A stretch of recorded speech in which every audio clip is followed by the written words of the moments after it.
¿Qué tal? ¿Cómo están? Buen día. Estoy muy feliz de estar aquí con ustedes para iniciar esta reflexión, también ver a Ralph Tyler eventualmente. Y estamos iniciando este curso para docentes en caso de que tú estés interesado o vayas en esta ruta de querer ser un maestro, una maestra. Tenemos varias consideraciones para hacer, varios tips, varias ideas, varios conceptos, varias teorías, varios autores que vamos a estar revisando. Y bueno, espero sea de tu utilidad, ya que este es un tema que a mí en lo personal me gusta mucho, me fascina mucho como enseñar a maestros, justamente porque hay muchos recursos, muchas herramientas y hay maestros y maestras que son muy creativos, muy dinámicos, muy propositivos. Tienen igual que yo creo, un mundo de ideas, de cómo hacer las cosas que pues ayuda justamente a la innovación. Entonces, si tú estás interesado en esto, te doy la bienvenida, colega y compañero, y vamos a iniciar, ¿ok? Felicidades.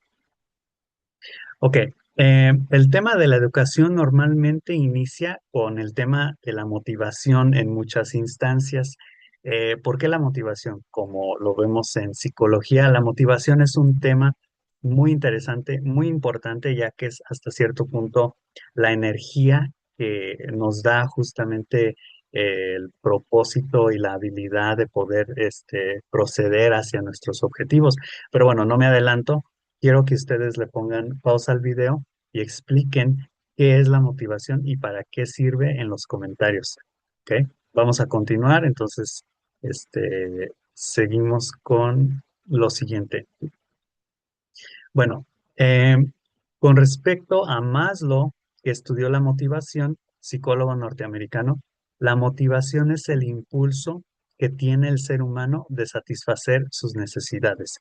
Y tenemos varias necesidades. Tenemos una jerarquía de 5 necesidades: las fisiológicas, que es el alimento, respiración, descanso, reproducción; la de seguridad, seguridad física, de salud, de empleo familiar, de propiedad; las sociales, que es la amistad, el afecto, intimidad sexual; de reconocimiento, respeto, confianza, autoestima, autorreconocimiento; y finalmente de autorrealización, que es donde desarrollamos nuestro potencial y también resolvemos problemas.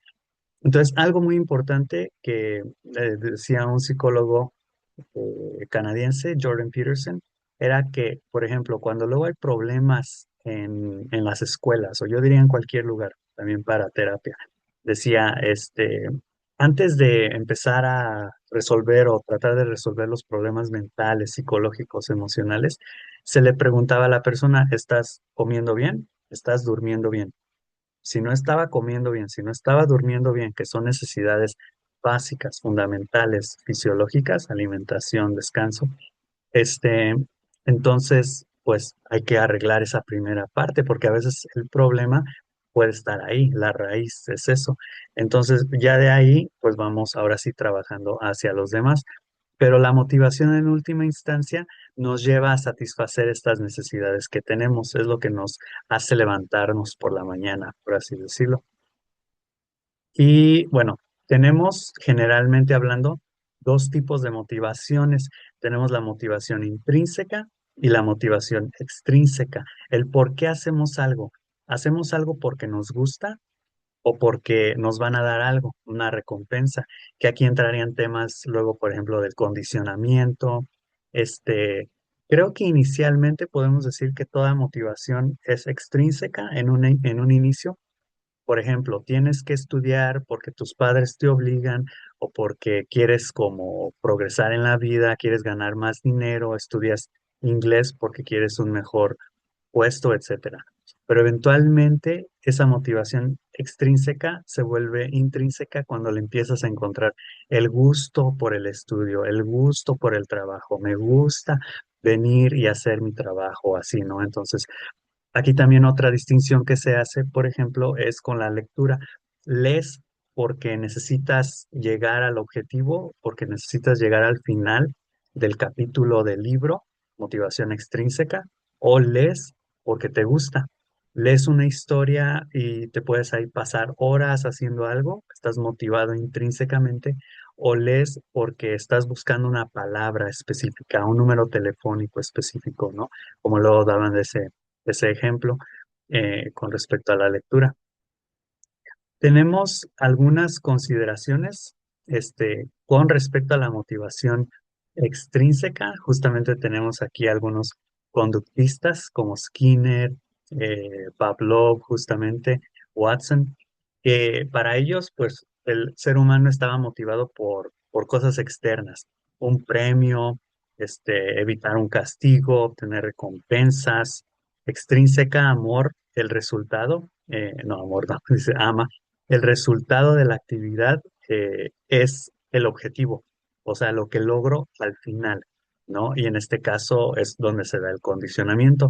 Los padres lo hacen, los maestros lo hacen, la influencia y la persuasión aquí entran también muy, muy bien. Cuando decimos, es que no, si haces tu tarea, te doy un premio, ¿no? Esa sería motivación extrínseca, o sea, voy a recibir algo y es el condicional, por eso es condicionamiento. Es si haces esto, recibes esto. Si no haces esto, no. Si sí, no, y ahí hay como variaciones. Eh, con respecto a algunas consideraciones del condicionamiento justamente de Skinner, un poco más complejo, pero puede haber varias alternativas aquí. Por ejemplo, podemos dar algo, que en este caso sería positivo, o quitar algo, que sería negativo.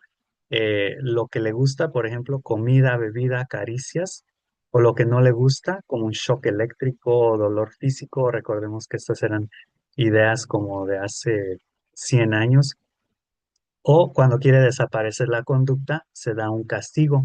Eh, por ejemplo, lo que no le gusta, dolor físico, shock eléctrico, o lo que le gusta, comida, bebida, caricias. Entonces, si hay algo, por ejemplo, que queremos reforzar, justamente podemos dar algo positivo, que este es el más común, ¿no? Te doy dinero si haces tal cosa. Es también la razón por la cual vamos a trabajar.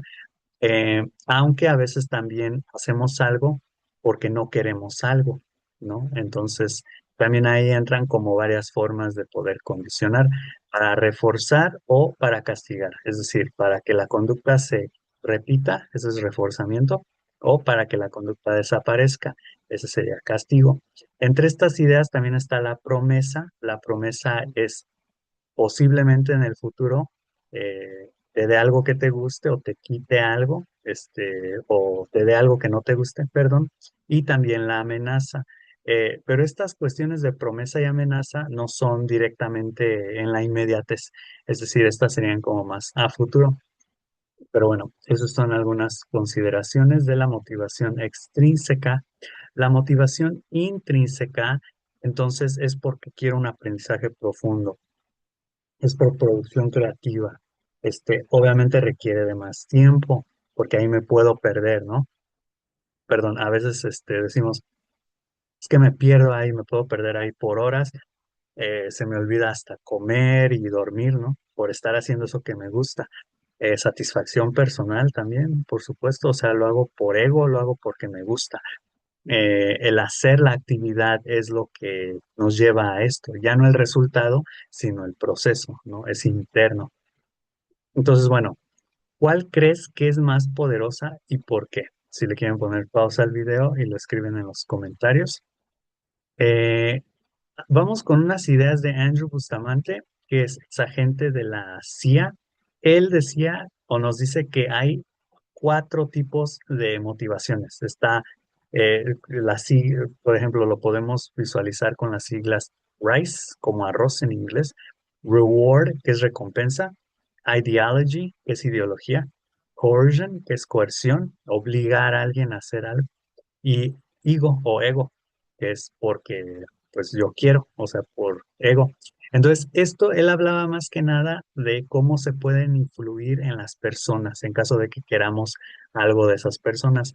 Coerción obviamente es la más peligrosa porque si obligas a alguien a hacer algo por las malas, solamente puedes hacerlo esa vez y ya no volverás pues esa persona ya no te hablará, ya no confiará en ti. Puedes llegarle a alguien por ideología, por tu país, por cuestiones diferentes, por recompensa, que de nuevo es la más externa, o por ego, ¿no? Que es por lo que tú eres. Entonces, esto ahorita lo vamos a visualizar ejemplificándolo con una situación educativa. Tenemos un estudiante de secundaria, Manuel. No participa mucho, entrega trabajos a medias, parece distraído.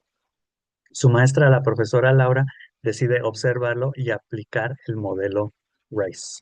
Bustamante entonces nos dice que podemos hacer diferentes cosas basándonos en cómo responde alguien. Por ejemplo, en este caso, la profesora le promete a Manuel puntos extra si entrega su trabajo completo y a tiempo. Lo hace una vez, después ya se vuelve a distraer. No le interesa tanto la recompensa a largo plazo. Y eso es una desventaja de la motivación extrínseca, que se puede contraargumentar con el dinero, ¿no? Porque el dinero, pues a largo plazo sigue funcionando, pero es porque lo necesitamos a largo plazo también. Este, Coerción. Laura decide hablar seriamente con Manuel y le dice que si no mejora, sus padres serán citados y bajará su calificación. Manuel mejora 2 días, pero luego se molesta y se vuelve más evasivo. El miedo funciona poco y genera resistencia. Ahí tenemos esa parte de coerción. Ahora vamos con la ideología. En una actividad sobre el reciclaje, Laura menciona que pequeños cambios individuales pueden salvar animales marinos. Manuel reacciona. Le encantan los animales. Participa activamente en un proyecto de reciclaje en clase. La profesora nota que cuando el tema conecta con algo en lo que él cree, responde con compromiso. Ahí sería la ideología, ¿no? Yo creo que esto es correcto o yo creo en esto. Y finalmente, el ego. Después del proyecto, la maestra menciona frente al grupo, gracias a Manuel logramos hacer conciencia sobre algo importante. Buen trabajo, Manuel. Manuel sonríe, al día siguiente entrega un trabajo sin que se lo pidan, empieza a participar más, sobre todo cuando se reconoce su esfuerzo. Entonces, a veces escuchamos la palabra ego y es así de, no, el ego es malo, ¿no? Como la comida procesada, ¿no? Y si investigamos un poco más, podemos llegar a la conclusión de que no es así, no es que el ego sea malo, es que normalmente está mal aplicado. Pero el ego, pues todos necesitamos autoestima, o sea, todos necesitamos sentirnos bien de lo que hacemos. Entonces, bueno, este es un ejemplo de un estudiante justamente, llegamos a una conclusión que es, Manuel no era flojo ni rebelde, simplemente no respondía bien ni a premios ni a castigos, su motivación venía de dos fuentes, su ideología, proteger lo que ama, y su ego, sentirse valioso y reconocido. Ahora la profesora sabe cómo construir actividades que lo mantengan motivado desde dentro, no desde la presión externa, ¿no? Que es la mejor, se supone la mejor, el mejor tipo o la mejor tipo de motivación. Eh, bueno, aquí hay algunas preguntas que podemos hacer para conocer la motivación de nuestros estudiantes, por ejemplo, de recompensa. ¿Qué cosas te hacen sentir que vale la pena esforzarte en clase? ¿Te emociona ganar premios, puntos, stickers o privilegios por tu trabajo? De ideología. Ah, y antes de que se me pase, algo muy importante también en la educación es la detección de necesidades. La detección de necesidades se puede llevar a cabo de forma formal o informal.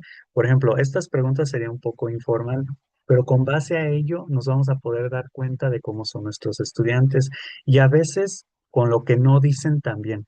Entonces, si de repente están cansados, si de repente ya no están motivados, uno puede ir haciendo adecuaciones curriculares y también ir ajustando trabajos.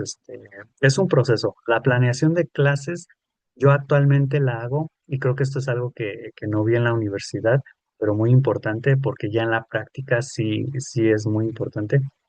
Si tú estás planeando una clase para un semestre, yo antes, por ejemplo, decía, durante las vacaciones planeo todo, ya dejé todo, todas las semanas, todo lo que vamos a hacer, todos mis PowerPoints, todas mis presentaciones ya están listas. Y entonces, conforme iba avanzando en el semestre, semana tras semana, iban surgiendo cosas. Y como ya tenía todo planeado, no lo ajustaba, no lo cambiaba, no era flexible en ese sentido. Entonces, Lo que hago ahora es sí, mi planeación o mi machote lo termino, lo burocrático, o sea, lo que vamos a hacer de forma general, hasta semanalmente, pero las clases en sí no están preparadas. Lo que hago es las preparo una semana antes. Entonces, por ejemplo, tengo clase en 2 semanas, entonces tal vez ya ahorita empiezo a preparar la primera y así me voy para hacer justamente estas adecuaciones. Una vez que ya tengo planeado todo, es decir, ya que terminó el semestre y que ya está todo, puedo repetir esa clase y entonces ahí sí ya no tengo que preparar porque pues ya me acuerdo de lo que hice hasta cierto punto. Sí tengo que repasar algunas cosas, pero ya es más fácil, ya está hecho, por así decirlo. Pero la primera vez sí hay que hacer el trabajo de semana tras semana. Es lo más recomendable, yo diría. Si quieren, pueden hacer semanalmente, mensualmente, y bueno, ahí entran muchos tips también de cómo gestionar todo eso. Si quieren, les comento ya después en otro video cómo hago yo todo mi proceso, porque creo que son cosas también muy importantes. Bueno, preguntas de ideología. ¿Por qué crees que es importante estudiar o aprender? ¿Qué tema o causa te hace sentir que estás ayudando a otros, ¿no? Coerción, ¿qué te hace cumplir con una tarea aunque no te guste? ¿Qué pasa si no haces tu trabajo en clase? ¿Eso te preocupa? Y con el ego, ¿cómo te sientes cuando alguien te dice que hiciste un gran trabajo y te gusta ser él o la mejor en algo? ¿Te gustaría que los demás reconozcan o qué te gustaría que los demás reconozcan de ti? Bueno, y aquí tenemos, vamos a ir también punto por punto de los tipos de motivación de los estudiantes. Tenemos, por ejemplo, en la recompensa, motivación extrínseca positiva, motivación por calificaciones. Quiero sacar un 10 para pasar la materia. Motivación por premios o beneficios. Si acabo rápido, me dan puntos extra o más recreo. Luego también tenemos motivación para evitar consecuencias negativas, suaves. Si lo entrego a tiempo, no me bajan puntos. Motivación por privilegios. Si participo, puedo ser el líder del grupo o usar la tablet. Motivación por reconocimiento externo tangible, diplomas, medallas, stickers, aplausos. Luego yo sí tengo stickers y de vez en cuando como estrellitas y de vez en cuando las utilizo. De ideología, motivación intrínseca, ética o idealista, motivación por sentido de justicia, debo ayudar a que todos aprendan, no me gusta que excluyan. Motivación por causas sociales o ambientales, esto sirve para proteger el planeta, ayudar a otros. Motivación por coherencia con valores familiares o religiosos, mi familia me enseñó que debo hacer bien las cosas. Motivación por idealismo profesional, quiero ser doctor y necesito saber esto para salvar vidas. Y motivación por aportar al grupo o comunidad. Si yo no participo, no salimos bien todos. Ok, de coerción, motivación extrínseca negativa, motivación por miedo a castigos escolares. Si no hago la tarea, me mandan reporte o llamada a casa. Motivación por evitar la vergüenza o el ridículo, muy fuerte. No quiero que me regañen o se burlen de mí. Motivación por presión familiar, mis papás me obligan a tener buenas calificaciones. Motivación por control externo constante, solo trabajo si me están vigilando o exigiendo. Y motivación por obligación institucional, tengo que hacerlo porque está en el programa, no me queda de otra. Y ego, motivación intrínseca, narcisista o aspiracional, motivación por destacar o ser admirado. Quiero ser el mejor del grupo y que todos lo vean. Motivación por orgullo personal, me gusta hacer las cosas bien porque me hace sentir capaz. Motivación por superar a otros, quiero ganar el concurso o ser mejor que X compañero.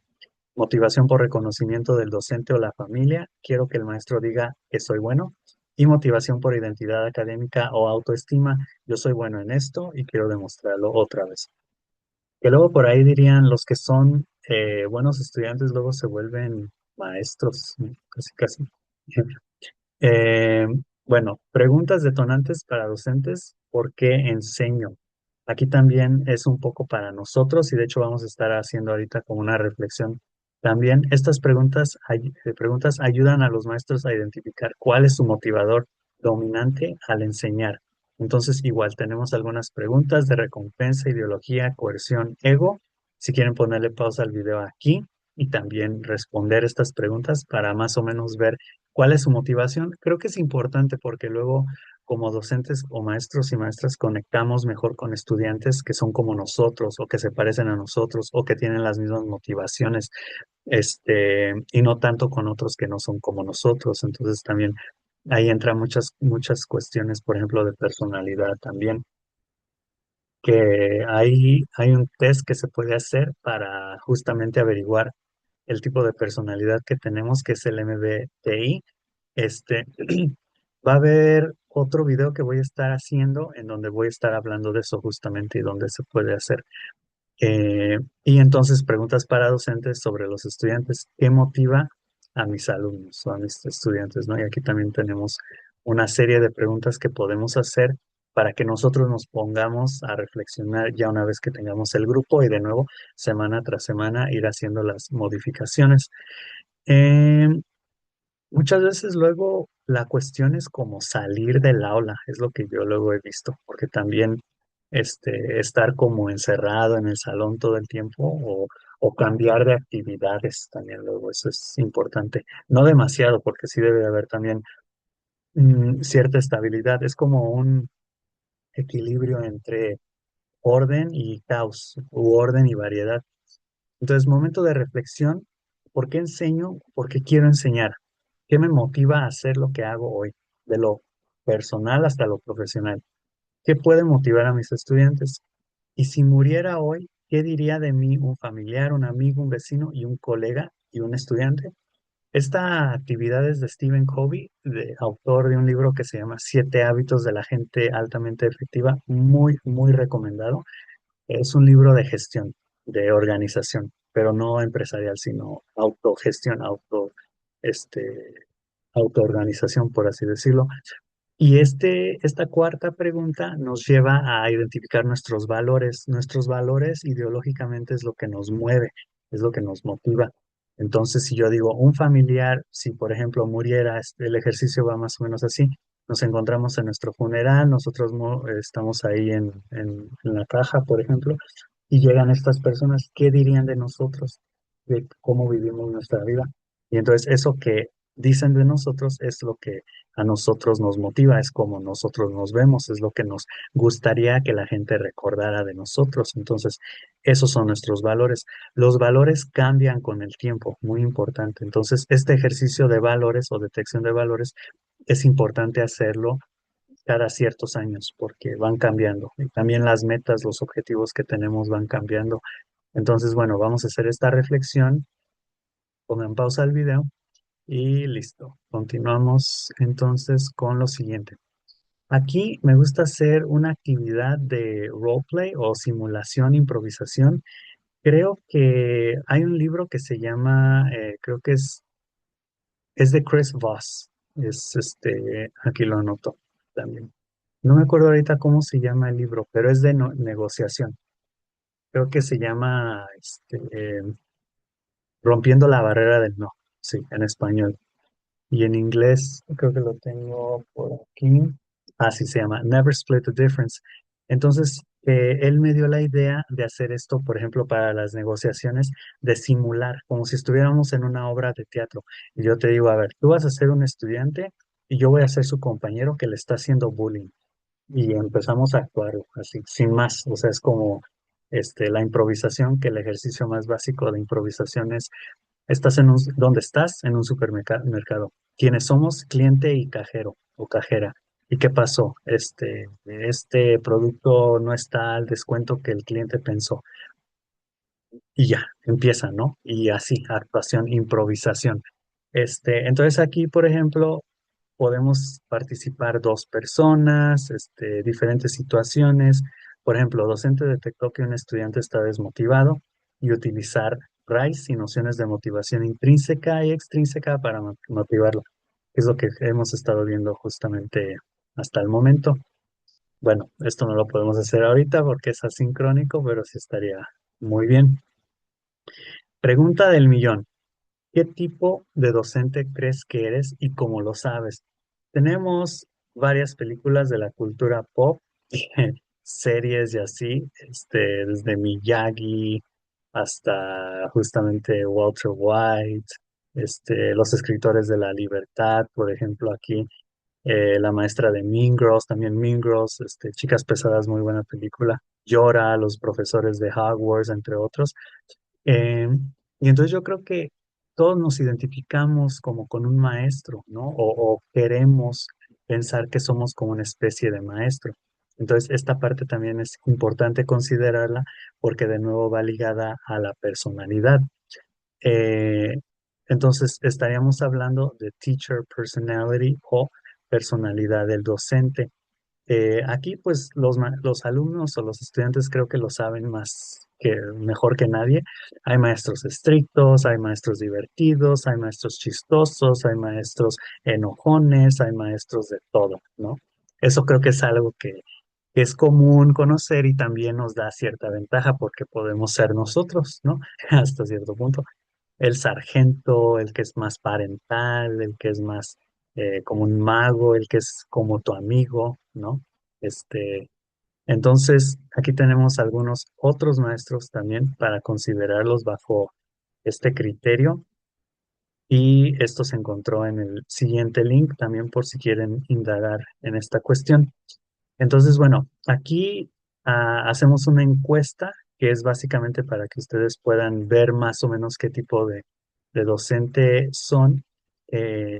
Creo que ya nos sirven los siguientes links, pero igual, aquí sería solamente como para darnos una idea más o menos de qué tipo de personas somos y con base a ello, podemos ir como haciendo esta reflexión. Entonces, yo les recomiendo que hagan la reflexión. Si encuentran algún test que les pueda decir, también estaría excelente. Y luego responder las preguntas, ¿cuál fue tu resultado? ¿Estás de acuerdo?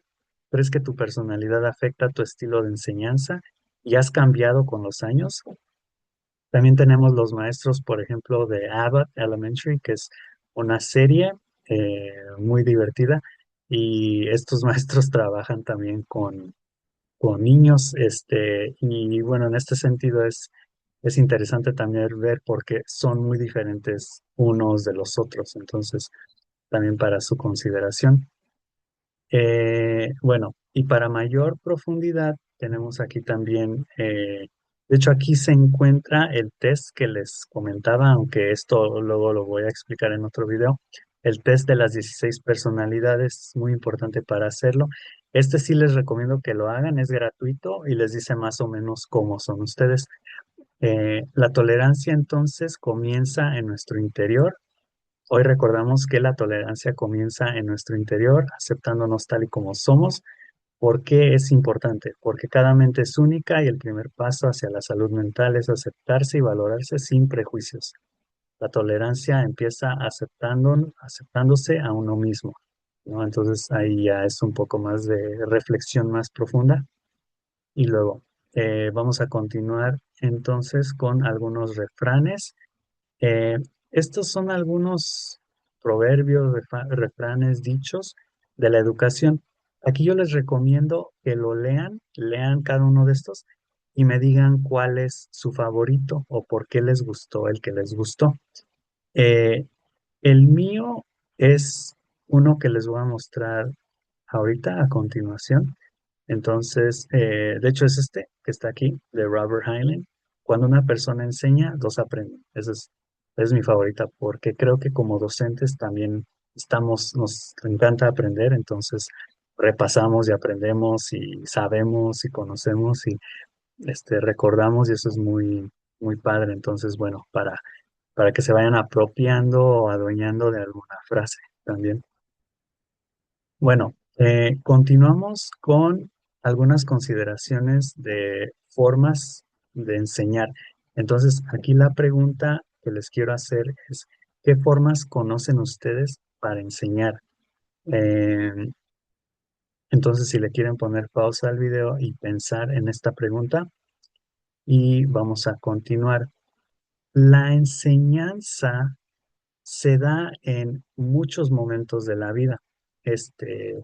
Momentos de la vida donde se da este proceso justamente de enseñanza-aprendizaje, pues básicamente desde el inicio, que son con los padres, las escuelas, los militares también lo hacen, las empresas cuando capacitan o actualizan con ciertos no sé si tienen ciertos métodos o nuevas metodologías que van a implementar, nuevas actividades, también lo hacen. Los ritos de iniciación son bastante interesantes porque ahí es como cuando vas a hacer algo por primera vez. Un ejemplo muy clásico son las actividades que uno hace.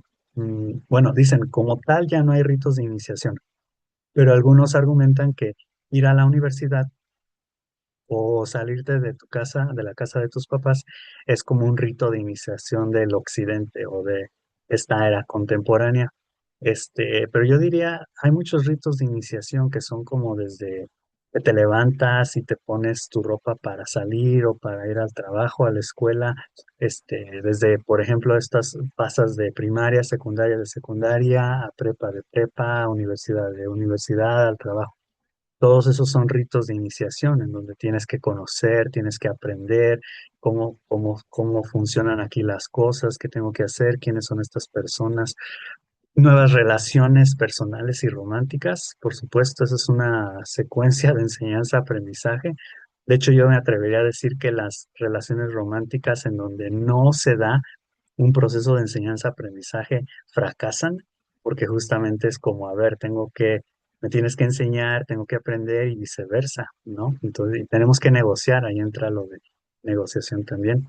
Cambios en tu vida y convenciones sociales también que se tienen que aprender y uno se tiene que adaptar y readaptar a las situaciones.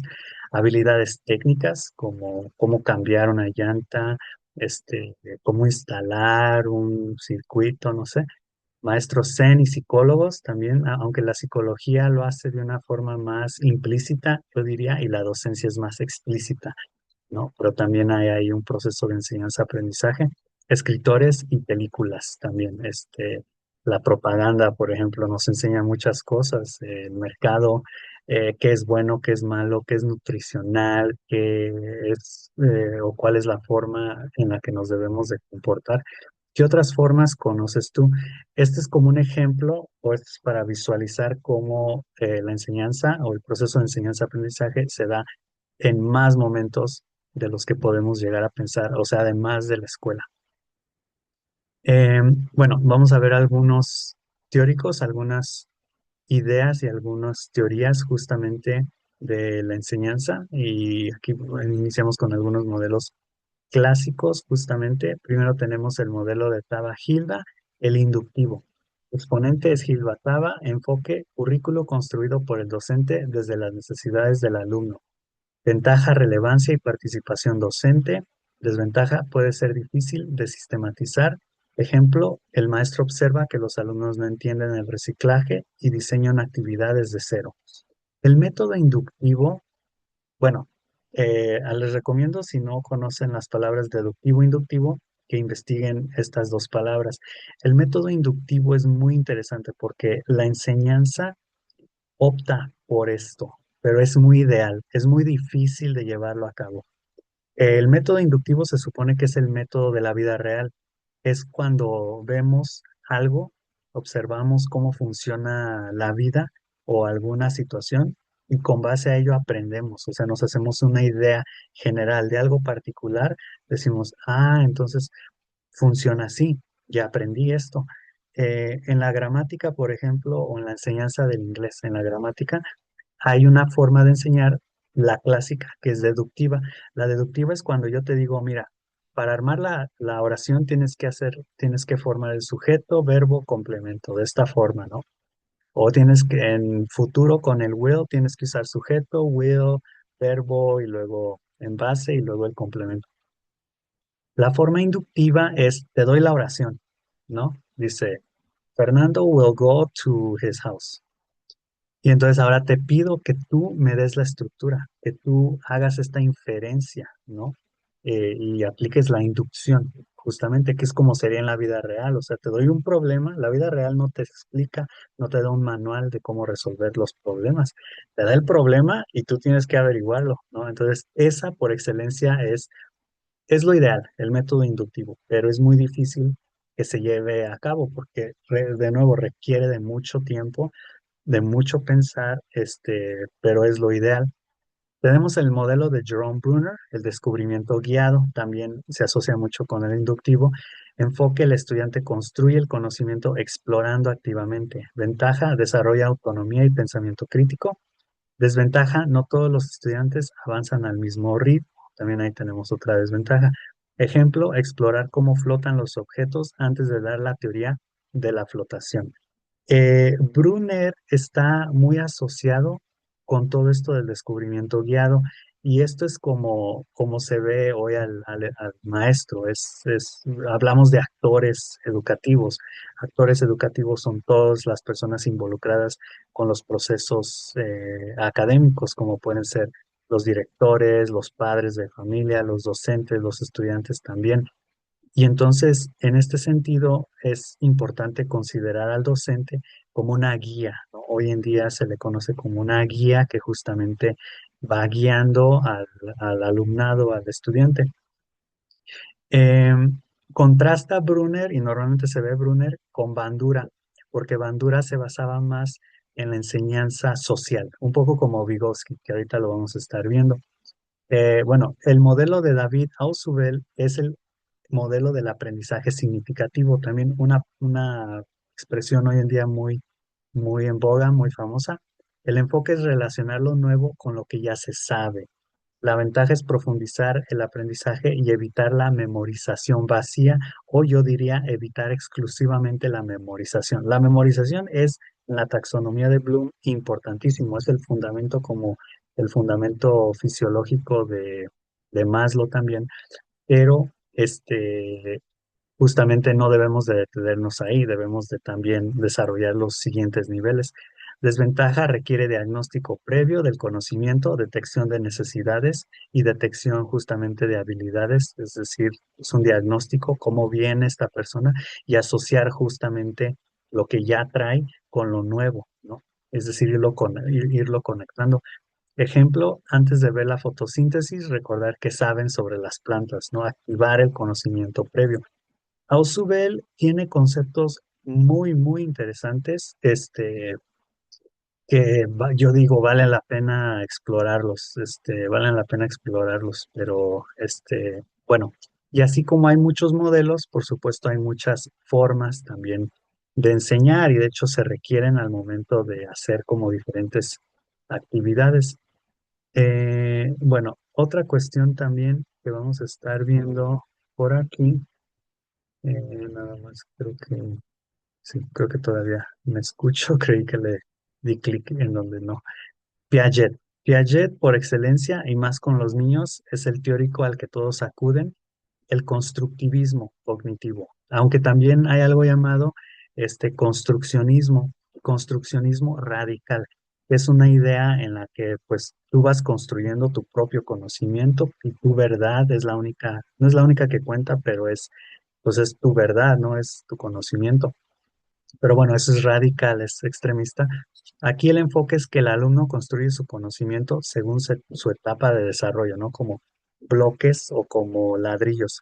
Ventaja, enfoque evolutivo y activo. Desventaja, no toma tanto en cuenta lo social. Es la crítica que más se le hace. Un ejemplo es un niño de 7 años usa materiales concretos para entender la suma. Y bueno, se complementa a Piaget, por eso siempre se ve al lado de Vygotsky. De Vygotsky con el constructivismo sociocultural. El enfoque es el aprendizaje ocurre mediante interacción social y lenguaje. Ventaja favorece la colaboración y mediación, es decir, con la otra persona. Desventaja depende mucho del contexto y del guía. Ejemplo, resolver un problema matemático con la ayuda de un compañero más avanzado, justamente. Una especie de tutelaje. Y el modelo de Robert Gagne, que es la instrucción estructurada, secuencia de 9 pasos para facilitar el aprendizaje. La ventaja es muy útil en clases técnicas o capacitaciones y desventaja puede ser rígido o poco flexible. Primero captar la atención, luego el objetivo, luego la actividad guiada, evaluación y etcétera. Son 9 pasos que vamos a estar viendo el día de hoy, los pasos con Ralph Tyler. Esos sí son importantes, pero bueno, Robert Gagné sería para justamente indagar un poco más en ese proceso que ahorita vamos a estar viendo con Ralph Tyler justamente. Bueno, El modelo de David Cole, aprendizaje experiencial. El enfoque se aprende a partir de la experiencia vivida y reflexionada. Ventaja, alta conexión con la práctica. Desventaja, difícil de implementar en contextos muy teóricos. Y el ejemplo es hacer un experimento, reflexionar, sacar conclusiones y probar de nuevo. Esto se asocia un poco también con la idea de aprendizaje y servicio, que es también otra metodología en donde se hace un servicio a la comunidad, se detectan necesidades, y justamente se da un aprendizaje a través de algo práctico para que no quede como en la teoría. Modelo de enseñanza multinivel es adaptar una misma clase a diferentes niveles de habilidad, promover la inclusión es una ventaja y una desventaja es que requiere mucha planificación, muchas actividades o diversidad de actividades. Ejemplo, en una misma clase, unos leen un texto sencillo, otros lo analizan y otros hacen una presentación. Entonces va de acuerdo, esto es cuando se detectan diferentes necesidades en un grupo, ¿no? Porque no siempre el grupo puede ser homogéneo o, perdón, creo que es heterogéneo, que es todos iguales, ¿no? Entonces se trabaja con diferentes niveles, a unos deja una actividad más difícil, a otros más fácil, etcétera. Entonces también se puede dar esa situación, que de hecho es muy común con niños. Bueno, vimos algunos teóricos, aquí vamos a ver algunas cuestiones de modelos activos y contemporáneos. Está en primer lugar esto llamado el Flipped Classroom o aula invertida. El enfoque es el contenido se estudia en casa, videos, lecturas y el aula se usa para resolver dudas y aplicar. Ventaja es que es más tiempo para práctica en clase. Desventaja requiere acceso y compromiso fuera del aula. Por ejemplo, el alumno ve un video sobre fracciones en casa, y en clase resuelve ejercicios con el docente. También aquí es la idea cuando luego decimos, te vamos a dejar para leer el capítulo 2 y lo presentas. Entonces, el estudiante hace el trabajo en casa y ya cuando llega al salón o al aula, entonces lo presenta. La gamificación es un enfoque que usa los elementos del juego en el aprendizaje, puntos, retos, niveles. Aquí yo también diría la teoría de juegos puede entrar aquí también como consideración, porque se juega, o sea, básicamente, o los elementos del juego se aplican en esta situación educativa, lo cual sí se puede hacer, nada más que requiere de bastante trabajo ahí, planeación. Ventaja aumenta motivación y participación. Desventaja puede volverse superficial si no está bien diseñado. Eh, puede ser el caso que los estudiantes pues se aburran y no quieran jugar el juego porque está mal diseñado. Ejemplo, una clase de historia con misiones, premios y niveles para cada periodo histórico. Aprendizaje colaborativo es un enfoque, o el enfoque es aprender en grupos, resolviendo tareas o construyendo ideas juntos. Ventaja, mejora habilidades sociales y cognitivas. Desventaja, puede haber desigualdad en la participación. Y un ejemplo es que los equipos de alumnos escriben juntos un cuento usando ideas de todos. Entonces esto va de la mano también con Vygotsky. Es entre todos hacemos o vamos construyendo justamente todo. Ok, algunos otros que vemos a continuación justamente es el aprendizaje basado en problemas o el ABP usando casos reales. Este ahorita está como muy de moda también. El enfoque es resolver un problema real o simulado como punto de partida del aprendizaje. Ventaja, desarrolla pensamiento crítico y autonomía. Desventaja, requiere más tiempo y guía docente. Y un ejemplo es cómo reducir el uso de plásticos en la escuela y buscar soluciones, que va un poco conectado con el aprendizaje y servicio. También les recomiendo mucho la película Radical porque la película de Eugenio Derbez, Radical, ejemplifica justamente cómo se puede llevar a cabo hoy en día esta cuestión de volver el aprendizaje un poco más relevante como para el estudiante. Bueno, tenemos el aprendizaje basado en proyectos. El enfoque es el alumno crea un producto concreto respondiendo a una pregunta o necesidad. Ventaja, alta motivación y conexión con la vida real. Desventaja, puede perder foco si no se guía bien. un poco como el método Montessori, ¿no? En donde entonces yo ya estoy haciendo lo que yo quiero y ya no hay guía ni una planificación o un diseño bien estructurado. Ejemplo, diseñar una campaña para mejorar la salud alimentaria en la escuela.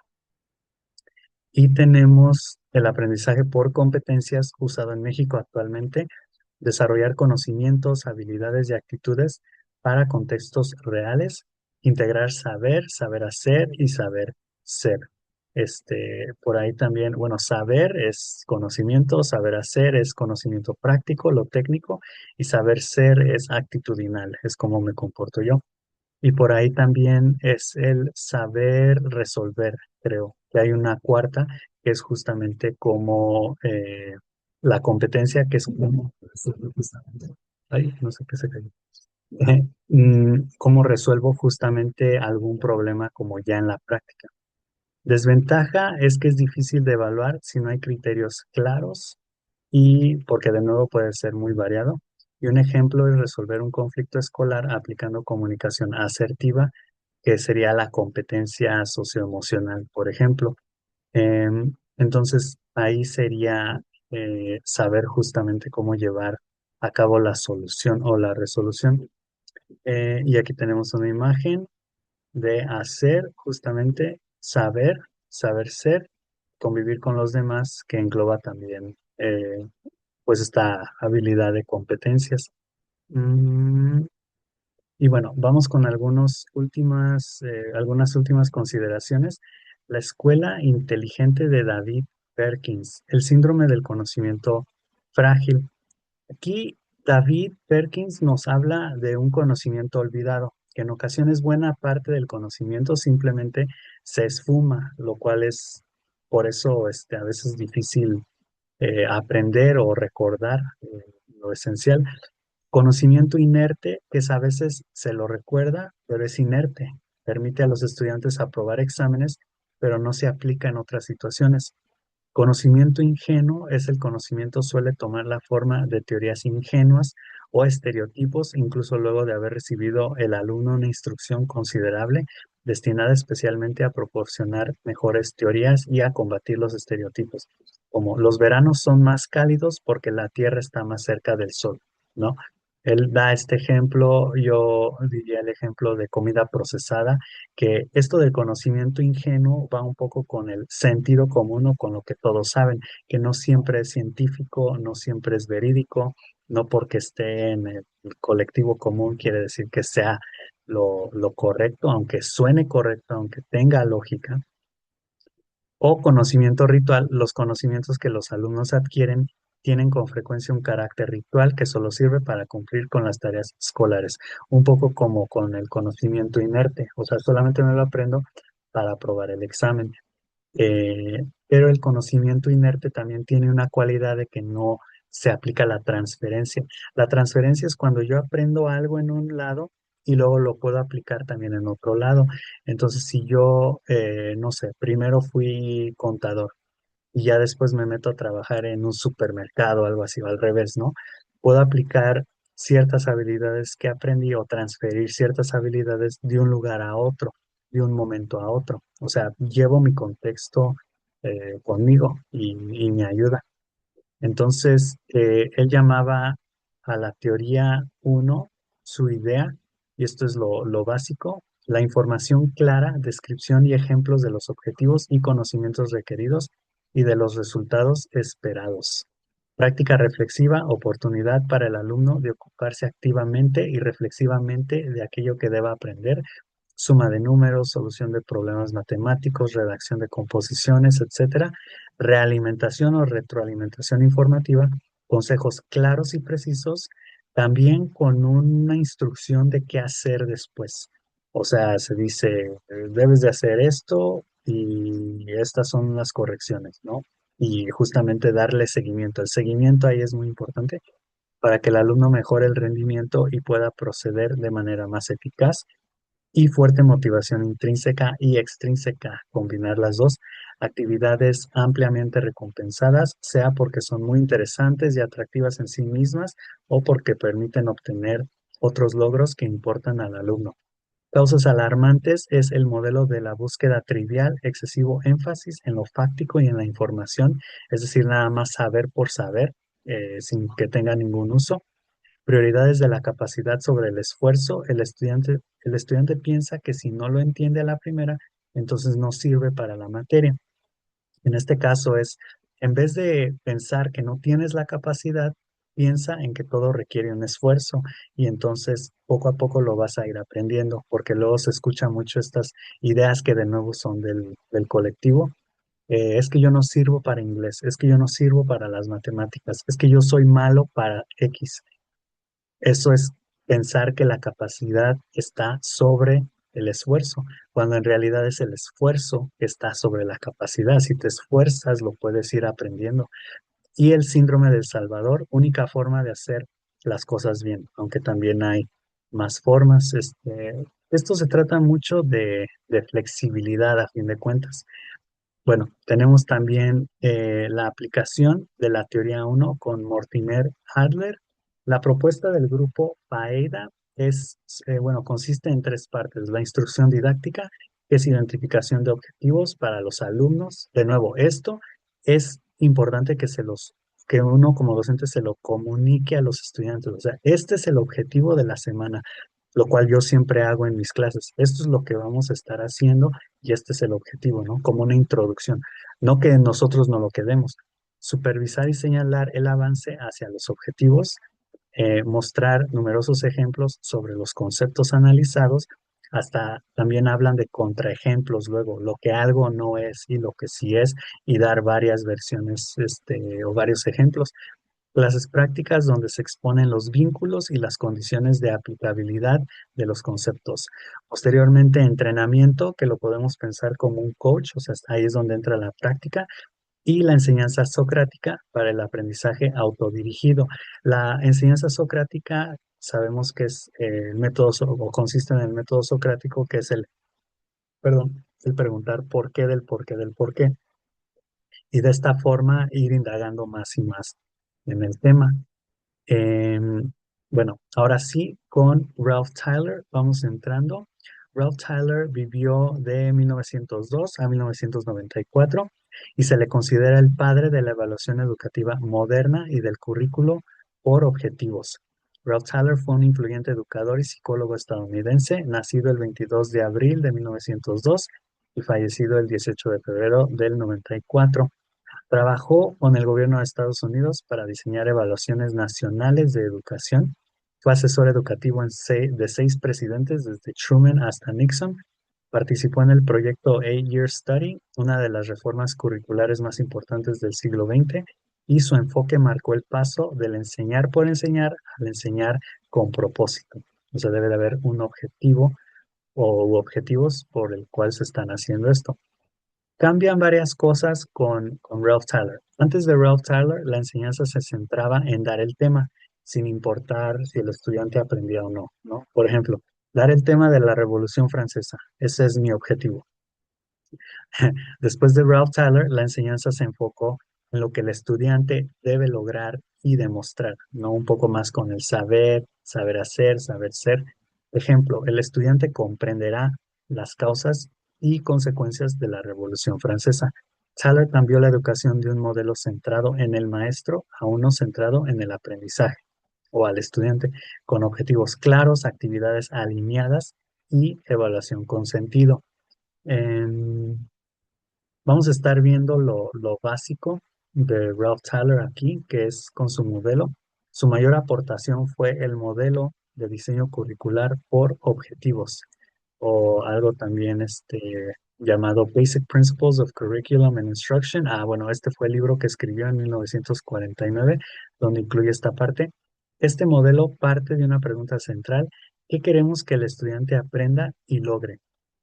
Tyler propuso 4 elementos fundamentales para diseñar cualquier experiencia educativa. Primero, objetivos. ¿Qué debe saber y saber hacer el estudiante al final? ¿Qué objetivos educativos se desean alcanzar? Actividades. ¿Cómo se lograrán esos aprendizajes? ¿Qué tipo de actividades se utilizarán y cómo se interrelacionan para generar un aprendizaje significativo. La norma son 3 actividades, pero pueden ser 2, pueden ser 4, pueden ser las que son necesarias. Materiales, ¿qué recursos o tecnologías se emplearán para alcanzar los objetivos? ¿Cómo se presentará la información? Por ejemplo, en PowerPoint, en pizarrón, en hojas de trabajo, etcétera. Que las actividades y los materiales van de la mano. Y la evaluación, muy importante, el seguimiento. ¿Cómo sabremos si los objetivos de aprendizajes esperados se lograron? En este caso, ¿cómo vamos a evidenciar el objetivo, por así decirlo? 4 partes muy importantes y bueno, vamos a revisar cada uno. Los objetivos. El objetivo debe de ser redactado primero con el verbo en infinitivo, sustantivos y el para qué. Muy importante el para qué, porque luego he visto objetivos en donde nada más llegan hasta el punto 2. Un ejemplo, desarrollar habilidades reflexivas y de pedagogía en los docentes, hasta ahí, para o se debe de agregar como, por así decirlo, un después de este objetivo, que es así en causa y efecto, para que las puedan aplicar en sus aulas con sus estudiantes. Por ejemplo, verbo en infinitivo, sustantivos y el para qué. Aquí tenemos también, justamente con base a la taxonomía de Bloom, aunque creo que no se ve muy bien, desde recordar, preguntas que nos podemos hacer, verbos clave que podemos justamente utilizar. Por ejemplo, si para recordar podemos decir repetir, relacionar, pero ya más adelante puede ser razonar, decidir. También por ahí luego hablan de justamente estas partes de usar un idioma, visualizar, sospecho, qué especulas, justamente este lenguaje más técnico que puede provocar diferentes formas de pensamiento.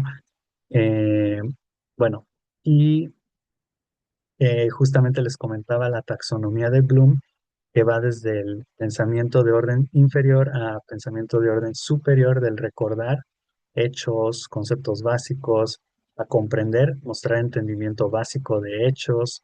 Eh, ya en el comprender yo lo explico con mis propias palabras, el aplicar ese conocimiento en la resolución de problemas, ya de una forma más práctica, analizar, examinar en detalle, descomponiendo la información en partes, esto ya es de orden superior, evaluar, justificar, presentar y defender opiniones y ya crear, cambiar o crear algo nuevo, que yo diría este nivel más alto es el nivel doctorado, ¿no?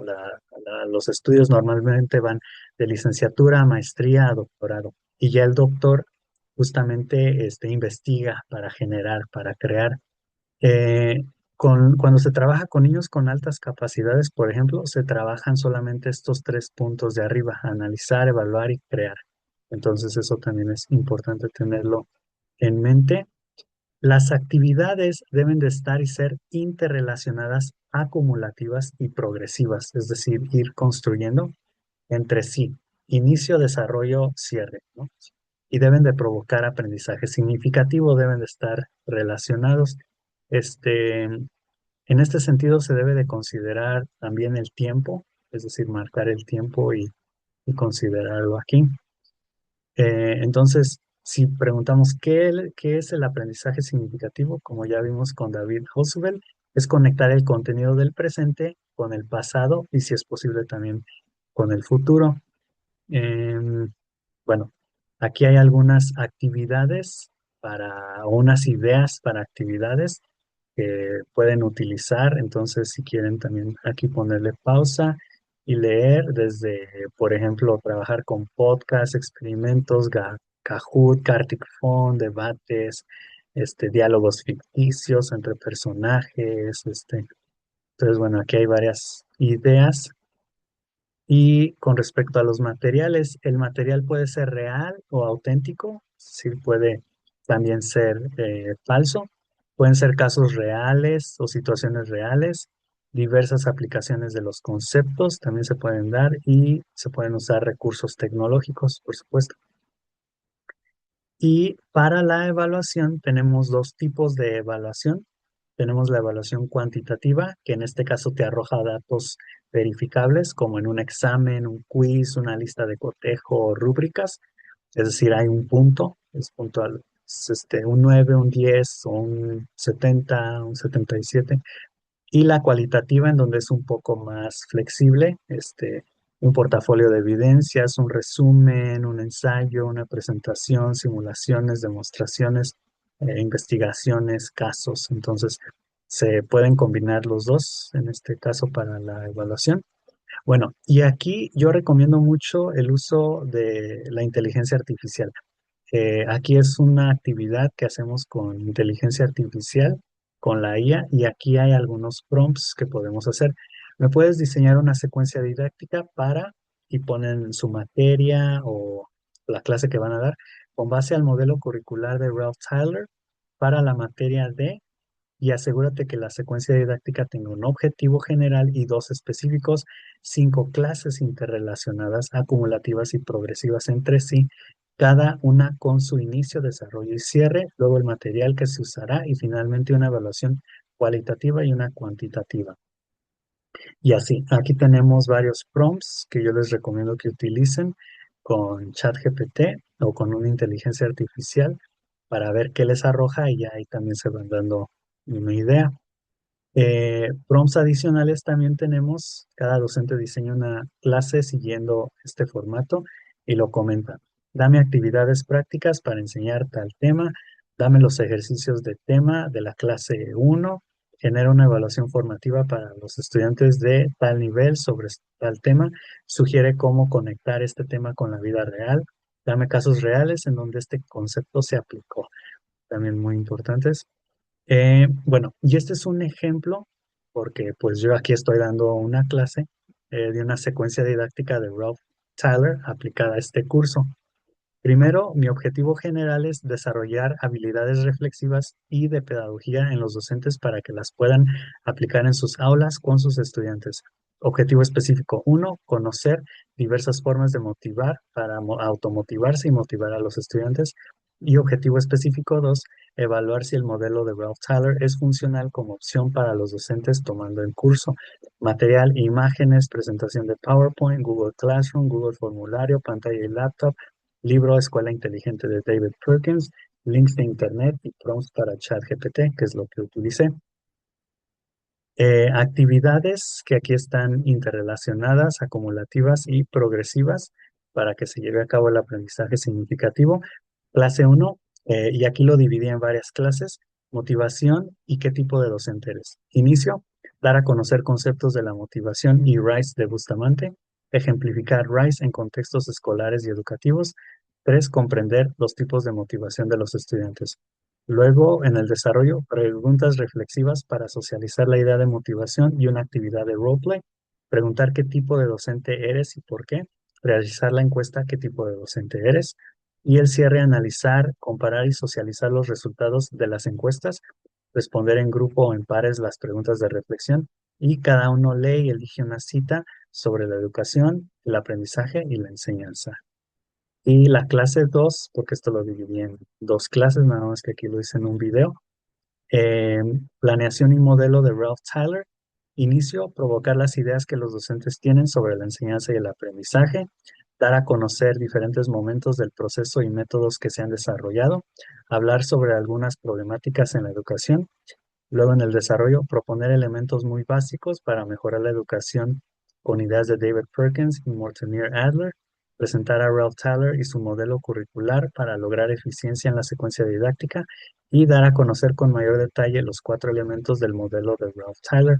Con el cierre, entrar a ChatGPT con los docentes para utilizar los prompts y que cada uno desarrolle su clase, compartir y socializar lo que el docente va encontrando al seguir el modelo de Ralph Tyler y evaluar tanto a los docentes de forma cuantitativa como a mí como docente de forma cualitativa. Entonces, bueno, la evaluación sería la siguiente.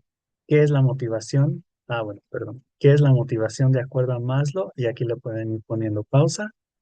Tenemos qué es el impulso que tiene el ser humano de satisfacer sus necesidades. Luego en la 2, ¿qué significa RISE? ¿De quién es este concepto y cómo se puede usar en el aula? Tenemos qué es recompensa, ideología, coerción y ego de Andrew Bustamante y se puede usar conociendo qué es lo que motiva a cada estudiante en particular. Vamos con la 3. ¿Qué es el conocimiento inerte? Es conocimiento que se sabe, mas no se aplica a diversos contextos. ¿Cuáles son los 4 elementos del modelo curricular de Ralph Tyler? Objetivos, actividades, material y evaluación. ¿Cómo te va a servir lo visto en estos cursos en tu día a día como docente? Eh, ¿Qué cosas les gustaron? ¿Qué cosas puede mejorar el docente y qué no les gustó? The good, the bad and the ugly. Lo bueno, lo malo y lo feo también. Eh, y bueno, sería todo de mi parte. Entonces, espero les haya ayudado esta primera introducción a curso para docentes y nos estaremos viendo en la próxima, ¿ok? Que tengan un buen día. Hasta luego. Bye.